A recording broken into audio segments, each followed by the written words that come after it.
मेरो शीर्षक रहेको छ प्रिय भार्गव सर। प्रिय भार्गव सर, म तिम्रो हातमा पढ्दा मैले त पक्कै देखिनँ, तर सुन्थे तिम्रा गाला लालमोहन जस्तै खुसीले मक्ख थियो रे।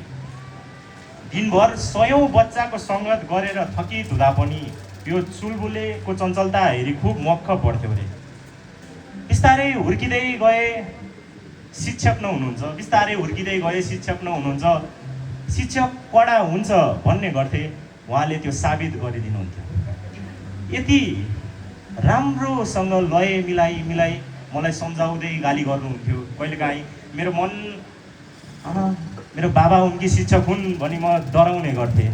उहाँको गालीमा प्राय नालायक, कुकुर र गधा आउँथ्यो, तर प्रत्येक गालीको अर्थ खोज्न मलाई कयौं वर्ष लाग्यो। नालायक, त्यसमा पनि त लायक लुकेको छ। कुकुर, त्यसमा पनि वफादार लुकेको छ। गधा, त्यसमा पनि परिश्रम लुकेको छ। बल्ल बुझ्दैछु प्रत्येक गालीमा यो तीनवटा शब्द नै किन आउँछ भनेर। तिम्रा अर्थ त परिश्रम प्रति वफादार व्यक्ति नै लायक हुन्छ भनेर भनेका रहेछौ। परिश्रम प्रति वफादार व्यक्ति नै लायक हुन्छ भनेर भनेका रहेछौ। तिमी त कलाकार पनि हौ। तिमीले माया गरेको महसुस गर्न नदिन कति नाटक गर्छौ। सधैँ पिताको माया कर्मसिद्ध हो भन्छौ, तर मानिस न हो, गल्ती गरिहाल्छौ र मलाई महसुस भइहाल्छ। मेरो हरेक काममा खोट निकाल्ने तिमी म दायाँ बायाँ हुने बित्तिकै मेरो प्रयासमा एकदम खुसी हुन्छौ अरे। यति प्रेम गर्छौ रे मलाई, बटुवाहरू धृतराष्ट्र झैँ अन्धो भइसकिस् भन्छन् रे। यति प्रेम गर्छौ रे मलाई, बटुवाहरू धृतराष्ट्र झैँ अन्धो भइसकिस् भन्छन् रे। यति प्रेम गरेर तिमी धृतराष्ट्र भयो भने मलाई तिम्रो मायामा फुलफुलेर सधैँ दुर्योधन हुन मन छ।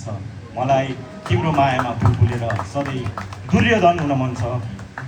प्रिय भार्गव सर, तिम्रो नाममै म जोडिएको छु। प्रिय भार्गव सर, तिम्रो नाममै म जोडिएको छु। मेरो तिम्रो नाममा भार भनेको मेरो भार उठाउन लेखिएको हो।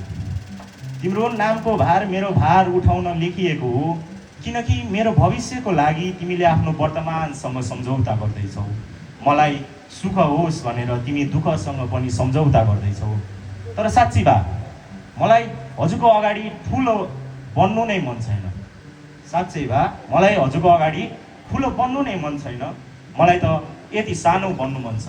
मलाई त यति सानो बन्नु मन छ जसलाई तिमीले हेर्दा तिम्रा गाला लालमोहन जस्तै सधैँ मक्ख परिरहोस्, सधैँ मक्ख परिरहोस्। हस्त थ्याङ्क यू।